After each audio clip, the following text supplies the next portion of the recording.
Dans cette vidéo, nous allons apprendre à planter un arbre fruitier. Il faut savoir qu'un arbre fruitier ne se plante pas n'importe comment. L'objectif est de lui donner le maximum de chances de bien pousser les premières années. Et je vais vous expliquer simplement les différentes étapes à suivre.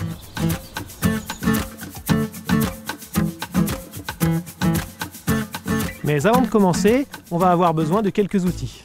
Une bêche, une pelle, un râteau, une masse, un sécateur, du terreau, du compost, de l'eau, un tuteur, un lien, des protections et du paillage.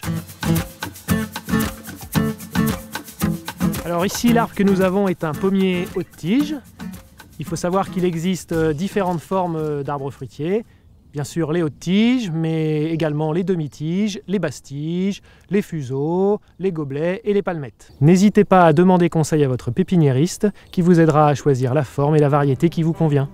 Quand on plante un arbre fruitier, il est très important de respecter de bonnes distances de plantation. Les arbres fruitiers haute tige comme celui-ci doivent être plantés tous les 10 mètres.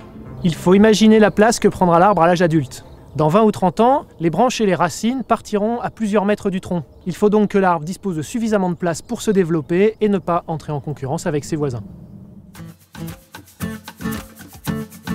Dans nos régions de climat tempéré, on plante de novembre à mars, parce que c'est pendant cette période que la sève ne circule plus, et ça nous permet de déraciner et replanter sans risque pour l'arbre. Ce n'est qu'avec le printemps que la sève se remettra à circuler. Maintenant que l'on sait où et quand planter, on peut commencer le trou de plantation. L'objectif est de créer les meilleures conditions de sol pour que les racines se développent bien. On va faire des trous bien larges, 1 à 2 mètres, et profonds d'environ 50 cm. Pendant qu'on creuse, on va faire attention à bien séparer les différentes couches de terre pour en faire 3 tas à côté du trou. La couche de gazon, la couche de terre arable sur les 20 premiers centimètres, et enfin la couche de sous-sol. Ensuite, on va piocher le fond du trou sur 10-15 cm et venir y déposer le gazon retourné.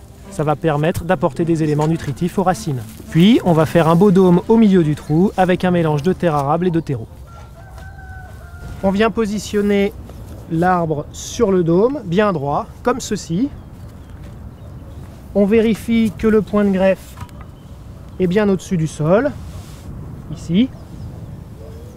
Parce qu'en effet, on a un arbre haute tige qui a été greffé 2 fois, il a donc 2 points de greffe. Celui du haut qui porte la variété et celui du bas qui ne doit pas être enterré. Pour favoriser le développement des racines, on va les rafraîchir.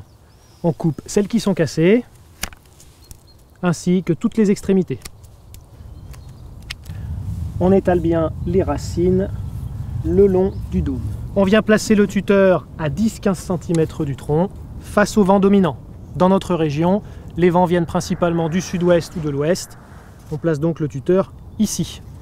Il est très important de s'assurer que le tuteur ne vienne jamais frotter le tronc. Il est important de bien enfoncer le tuteur pour ne pas qu'il bouge. On va recouvrir les racines avec un mélange de terre arable et de terreau. Quand c'est terminé, pour combler les vides, on secoue légèrement l'arbre comme ceci. On ajoute une bonne quantité de compost mélangé au reste de terre arable et on rebouche avec la terre du sous-sol. On va maintenant former la cuvette d'arrosage. Celle-ci va permettre à l'eau d'aller directement vers les racines. Pour attacher l'arbre au tuteur, il est très important d'utiliser un lien sans fil de fer pour ne pas risquer d'étrangler le tronc. On peut par exemple utiliser un lien en toile de jute, mais il existe aussi des liens en caoutchouc. Une fois que l'arbre est bien attaché au tuteur, il va falloir l'arroser. On va l'arroser abondamment, une 50aine de litres, c'est-à-dire environ 4 à 5 arrosoirs. Une fois l'arrosage terminé, on va pouvoir mettre en place le paillage. Celui-ci va permettre de maintenir l'humidité dans le sol au contact des racines, mais aussi d'empêcher la concurrence avec l'herbe. Il existe différents types de paillage, de la paille bien sûr, mais aussi du broyat de branches, de la tonte d'herbe. Nous allons utiliser du miscanthus.